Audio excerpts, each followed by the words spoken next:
अस्सलाम वालेकुम क्लास. वालेकुम अस्सलाम सर। वालेकुम अस्सलाम सर। वालेकुम अस्सलाम sir. Hope you're doing okay. And Masira, by the way, nice outfit.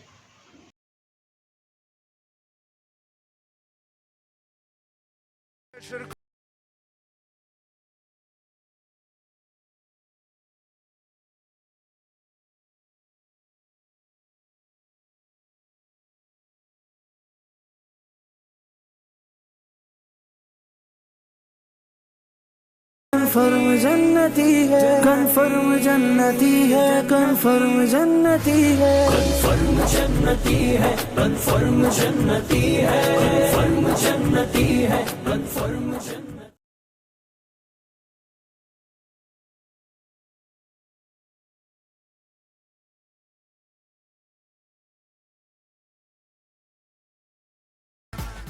आँखों में आंसू लेके होठों से मुस्कुराए, आँखों में आंसू लेके होठों से मुस्कुराए. हम जैसे जी रहे हैं कोई जी के तो बताए, हम जैसे जी रहे हैं कोई जी के तो बताए.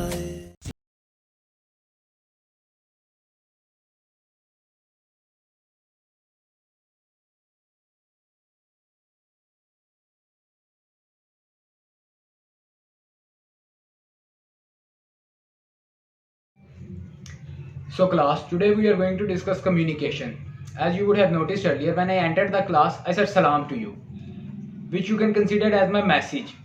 And as I was at the sending end, which makes me the sender or encoder.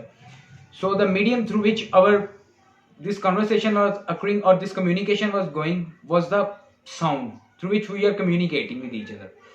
And as you are on the receiving end, which makes you the receiver. So by compiling all the terms, I am the sender, you are the receiver, and the medium through which we are communicating is the sound. And as your reaction to my salam is your feedback in this communication. Now Kainat, please tell me what you understand about communication. So sir, according to my understanding, there are various elements of communication. So the first element is the context. So context tells us about the background, about the setting. Like we initiated or someone else initiated the communication, that there is a reason, there is a setting, there is a background behind it. So this is called context. So the next element is the sender. Sender is the person or someone else who initiated, who started the communication. Like there are two types of stimulus.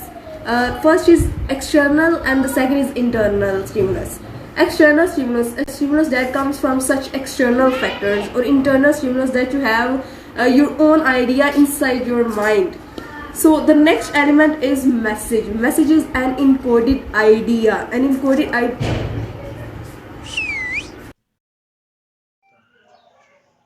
Thanks Masira. You have reminded me the skipped element, which is noise.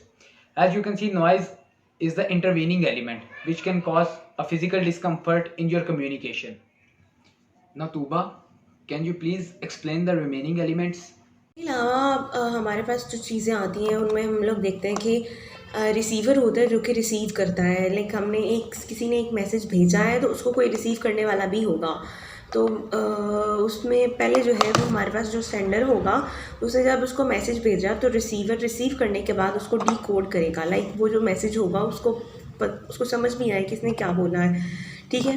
और इसके अलावा हमारे पास एक feedback वाला भी option होता है communication में, जिसका मतलब ये होता है कि आपने जो रिसीवर ने जब रिसीव की तो उसने सेंडर को उसका रिप्लाई देना होता है in the form of feedback, कि उसने वो जो आंसर, वो जो मैसेज था वो क्या मैसेज था, और उसका रिप्लाई उसने अकॉर्डिंगली करना होता है. जिसको हम लोग फीडबैक कहते हैं. क्या कर रहे हैं आप? I'm in the middle of class right now. कभी हमें भी टाइम दे दिया करें जनाब. बच्चे ज़्यादा important है. They are the future of the country. Hamad, can you please explain the communication for me? Sir, communication ही तो हराम था उससे, वरना उसके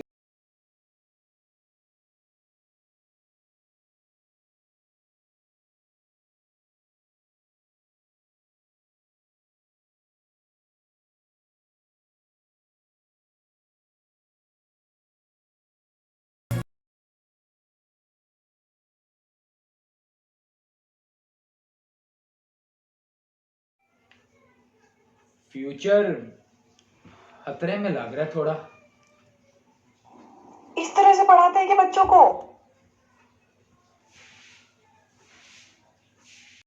So Noor, can you explain any two terms for me? Sir communication कहते हैं messages भेजने और रिसीव करने का अमल है कम्युनिकेशन, जो कि हमारे आइडियाज़ फीलिंग्स को दूसरों तक पहुंचाता है। और सर इसके 6 एलिमेंट्स हैं: कॉन्टेक्स्ट, सेंडर, रिसीवर और मीडियम, फीडबैक और मैसेज। तो सबसे पहले आ जाता है सेंडर। सेंडर बोलते हैं कम्युनिकेशन स्टार्ट करने वाले को। और सर मैसेज कहते हैं फीलिंग्स, कोई भी हमारी फीलिंग्स, आइडियाज़ और इंफॉर्मेशन जो कि सेंडर या राइटर दूसरों तक पहुंचाता है। So class, I hope कि आपको आज का लेक्चर समझ आया होगा। I'll see you next week. Till then, Allah Hafiz.